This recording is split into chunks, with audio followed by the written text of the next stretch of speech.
جب آپ محسوس کریں کہ آپ کے الفاظ سے آپ کے احساس کو نہیں سمجھ سکتا تو اس وقت خاموش رہیں۔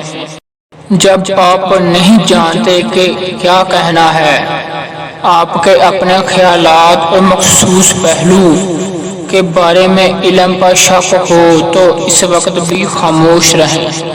جب کوئی دوسرے شخص پر تنقید کر رہا ہو تو آپ کو اس قسم کی منفید کا حصہ بننے کی ضرورت نہیں، اس وقت بھی خاموش رہیں۔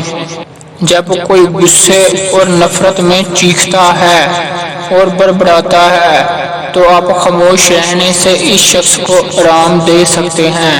جب کوئی دوسرا شخص جذباتی طور پر اپنی زندگی کے کچھ واقعات شیئر کر رہا ہو تو خاموش رہنے کی کوشش کریں۔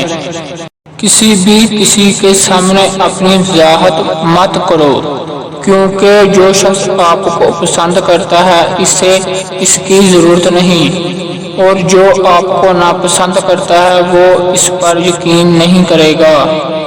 ایک عقل مند آدمی کے ساتھ میز پر ایک ہی گفتگو 10 سال کتابوں کے مطالعہ سے بہتر ہے۔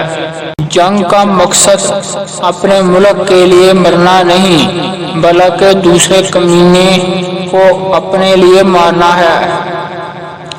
ایک ہوشیار شخص ایک مسئلہ حل کرتا ہے اور عقل مند اس سے بچتا ہے۔ کوئی لاعلاج بیماریاں نہیں ہیں، صرف قوت ارادی کی کمی ہے۔ کوئی بیکار جڑی بوٹیاں نہیں ہیں، صرف علم کی کمی ہے۔